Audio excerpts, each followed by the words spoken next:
Hey, quick question before you change the channel. Do you want dozens more plants for basically nothing and want them rooted twice as fast than with the usual leave it in a cup of water approach? If the answer is yes, stick with me because this is exactly what you need. There are a few simple, science-backed tweaks that change everything. No magic, no weird chemicals, just smart steps you can do today to get roots forming in half the time you're used to. I'll tell you exactly what to do, what to avoid, and why each step speeds things up. You'll be able to try the method right away and see results in days, not weeks. Start by picking the right piece. Not every stem will behave the same. You're aiming for a healthy, semi-mature shoot, not brand new soft growth and not fully woody material either. That middle zone gives you the hormones and the carbohydrate energy the cutting needs to push roots quickly. Cut just below a node because nodes are rich in cells that will convert to roots. Make a clean cut with sharp, sanitized snips. Tearing or crushing the stem slows everything down. If the cutting has big leaves, trim them back. Lose about half of the leaf area so the cutting spends its energy rooting rather than trying to keep a full set of leaves alive. That alone speeds rooting up because you reduce transpiration stress while the cutting has no roots. Next, prep the base of the cutting. You can give the cutting a targeted wound, a tiny vertical slit or a small scrape on one side of the stem at the lower end. That minor injury stimulates the plant to concentrate rooting hormones and healing tissue at that spot. It sounds counterintuitive, but stressing the tissue a little causes a focused hormonal response. Exactly what you want. After you wound it, dip the base in a rooting medium. Commercial rooting gels and powders work, but if you prefer natural options, dilute willow water or a light aloe vera dip will help. The key is moderation. Too much commercial hormone can inhibit rather than accelerate rooting. A thin gel coat or a brief dip is best. Pick the right rooting medium. Heavy garden soil is the enemy here. It compacts and starves the cutting of oxygen. Use a light, airy mix that retains moisture but drains freely. A 50-50 mix of perlite and cocoa coir or peat gives a great balance. Perlite keeps air pockets, cocoa holds moisture evenly, and together they create a breathable environment that encourages root tips to extend quickly.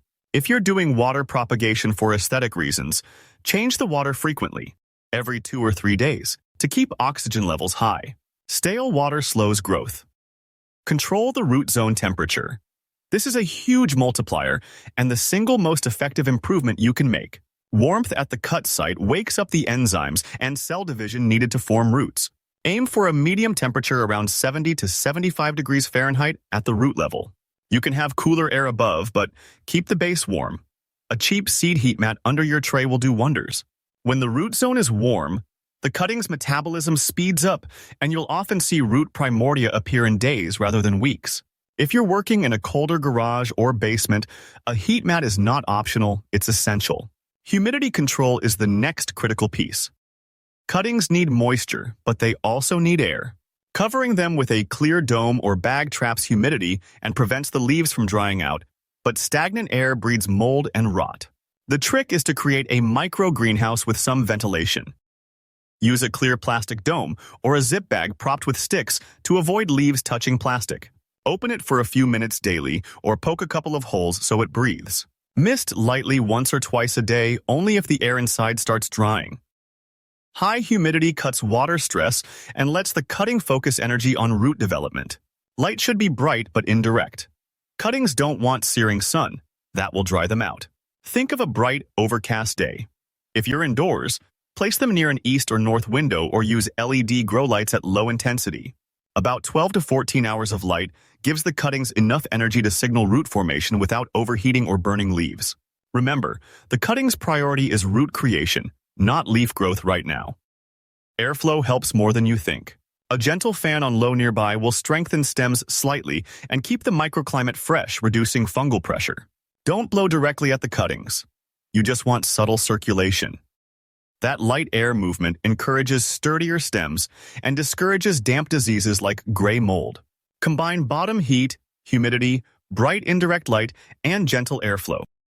And you've optimized the 4 environmental elements that determine how fast roots form. Bottom watering is a small change that makes a big difference. Instead of pouring water on top, place your propagation tray in a shallow dish of water for 30 minutes so moisture wicks up from below. This directs root growth downward into the medium, where it belongs, and avoids overwetting the surface. It also reduces splashing and soil compaction. For water propagation, try using filtered or rainwater rather than hard tap water. Filtered water avoids chlorine and minerals that can stress delicate tissues. Cleanliness and disease prevention are vital. Sterilize your tools between cuts and use fresh propagation medium.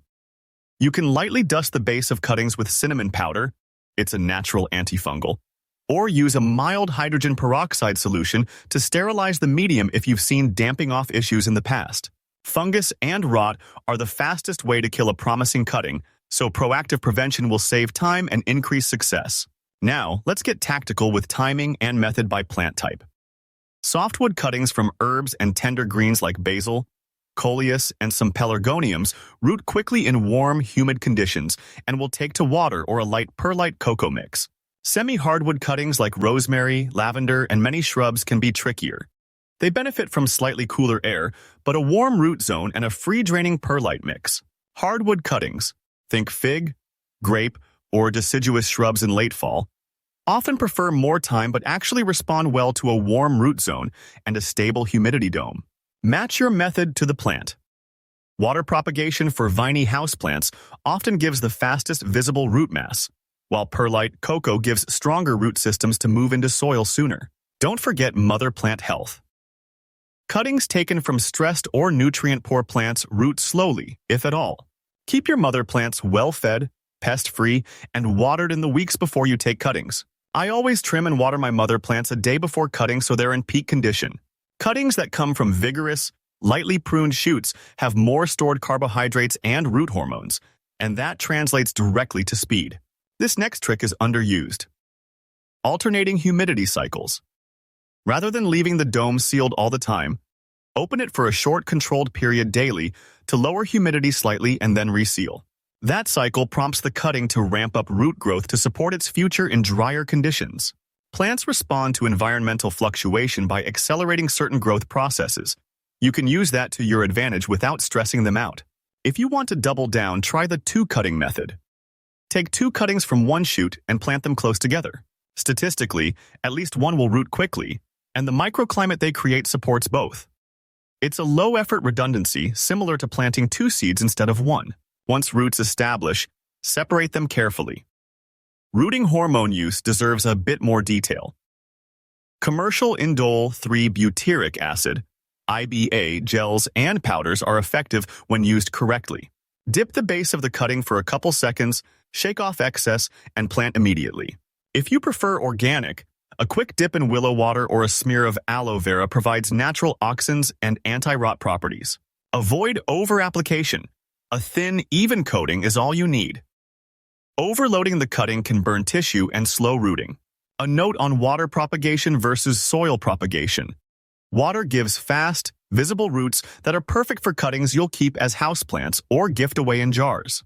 But soil perlite-based roots often adapt better when potted up. For speed, root in water for initial root sightings, then move into a perlite coir mix once roots are visible. This hybrid approach combines quick rooting with long-term stability. Let's address common mistakes that slow everything down.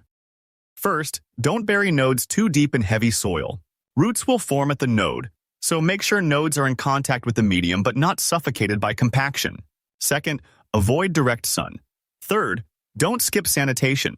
Pathogens spread fast. Fourth, don't be impatient and transplant too early. Moving a cutting before it has adequate root mass shocks it and can set you back weeks. Patience after the initial root sighting is as important as speed before roots appear. For folks working in cool climates during November and winter, a compact setup works great. A small propagation tray, a basic heat mat, a humidity dome, and an LED grow light. Keep the tray indoors away from drafts, and you can root a huge number of cuttings over winter that will be strong and ready to go into your garden come spring. If space is limited, stagger propagation batches. Take a batch every 2 weeks, so you always have a rotating supply of young plants. One more big tip: micronutrient support. Once roots begin, a very dilute seaweed extract or a balanced liquid fertilizer at quarter strength fed every 2 weeks can speed establishment. Don't overload. Very weak, Consistent feeding helps root development and early leaf growth without burning tender roots. When roots are actively forming, check them but don't overhandle. For water-rooted cuttings, watch for white, fibrous roots.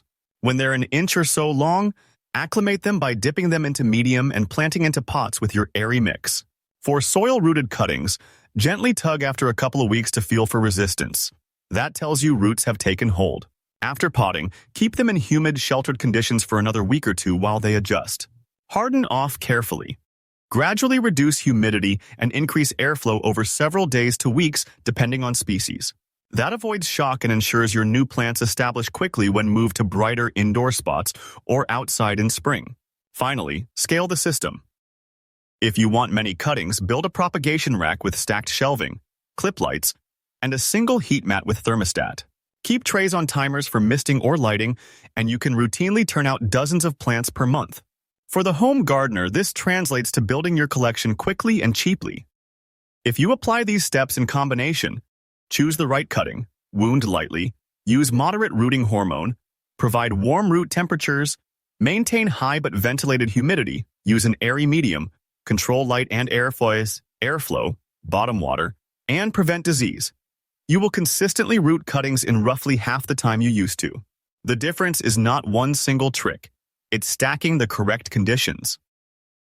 Try it with a few easy plants first. Pothos, mint, coleus, and you'll see roots faster than you expect.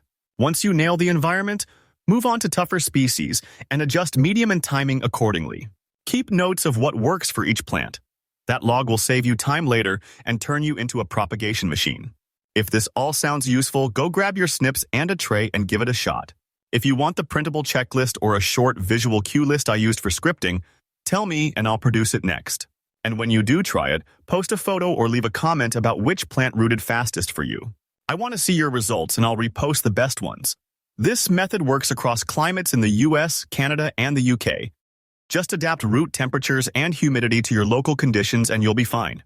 Thanks for sticking with this. If you found it helpful, hit the like button, try the method, and subscribe for more straightforward, no-nonsense plant tips. Show me your success and I'll show you how to take it even further.